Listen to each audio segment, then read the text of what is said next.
So that brings us to the greatest Royal Rumble coming up on next Friday, I believe, on the WWE Network. For me, on the West Coast, I looked this up. It airs at 9 a.m. So considering how large this card is turning out to be, I am going to, I think, make plans to be home that day. I will probably be laying in bed watching this show. I'm not going to come up and do a live reaction or anything like that.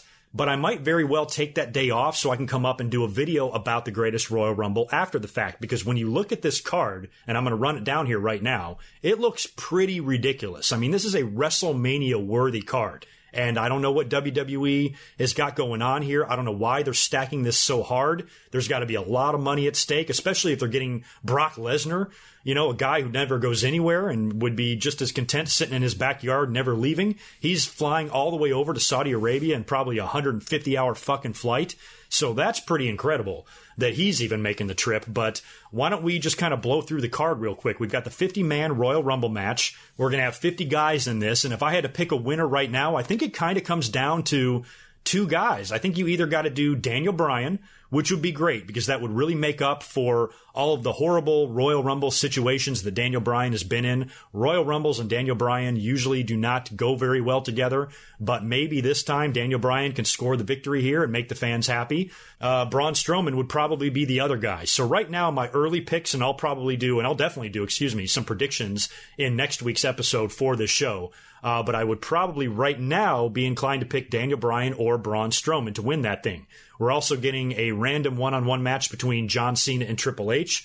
The Undertaker will be taking on Rusev in a casket match. This was announced, changed, and then changed again. Originally, it was Taker and Rusev. Rusev said some shit on TMZ, which pissed off WWE. Seems like Rusev can't take a shit these days without pissing off the WWE. So they took him out of the match and replaced him with Chris Jericho. And then a couple of days later, they changed their mind again, and now Rusev is back in the match with The Undertaker. So I don't know what the hell's going on there. Like I talked about earlier, we have The Bar taking on Bray Wyatt and Matt Hardy for the Raw Tag Team titles. I don't know how that's going to work if The Bar is now on SmackDown. So one would only assume here that Matt Hardy and Bray Wyatt are going to beat The Bar for the titles.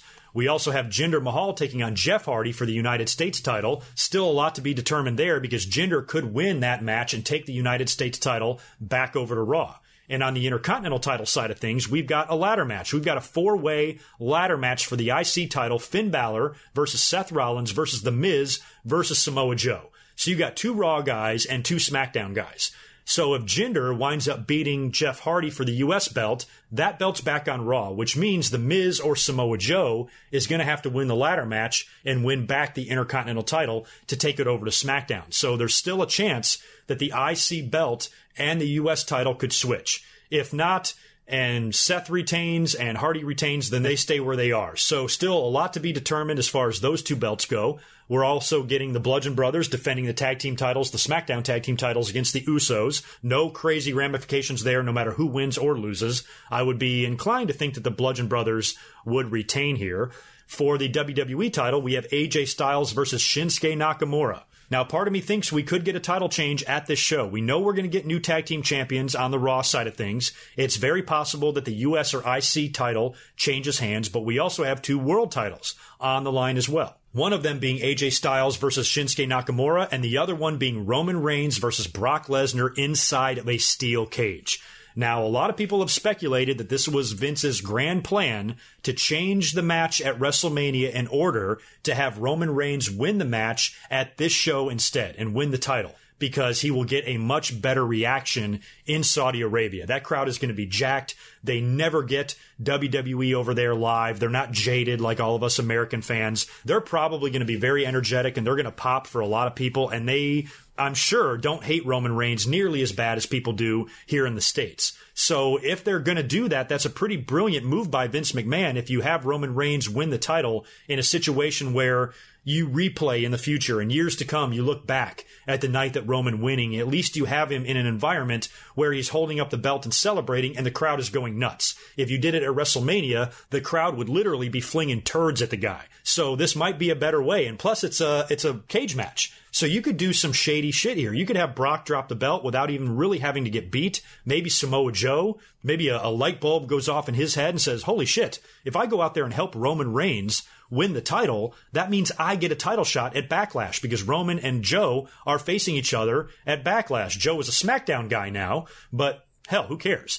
That could be your first big title match, and Roman could potentially drop the belt, and that could go over to SmackDown with Samoa Joe. I don't think that's going to happen, and I don't even think right now, I could change my mind by next week, but right now I don't think that Roman Reigns is going to win the title against Brock. I see how everybody thinks that. It makes sense. Trust me, I get it. It makes perfect sense that this is something that Vince McMahon would want to do, have Roman Reigns win the belt in a place where he is guaranteed to get cheered. Brock has held that title for over a year. At this point, I felt you might as well just have him hold it until SummerSlam. That way he beats CM Punk's title run. WWE always likes doing stuff like that. When Brock Lesnar left and went to the NFL back in 2004, they immediately put the belt on Randy Orton. They had him beat Chris Benoit at SummerSlam. That way Randy Orton would be the youngest champion in WWE history instead of Brock Lesnar. So CM Punk, even though he's not had the longest run in WWE history, he's had the longest one in modern times. So to have Brock Lesnar kind of beat that streak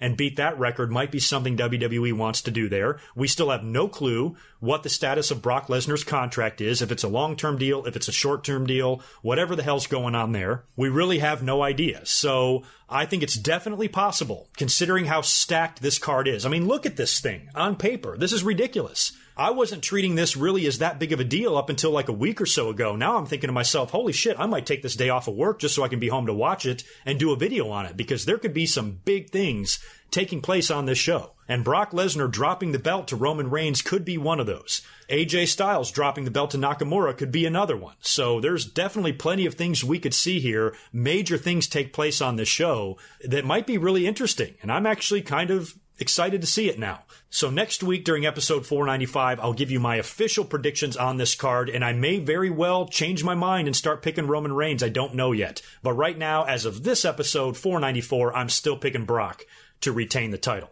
And we've got Backlash coming up like a week or so after the Greatest Royal Rumble, and that's confusing as hell too. We've got a couple of matches announced for that.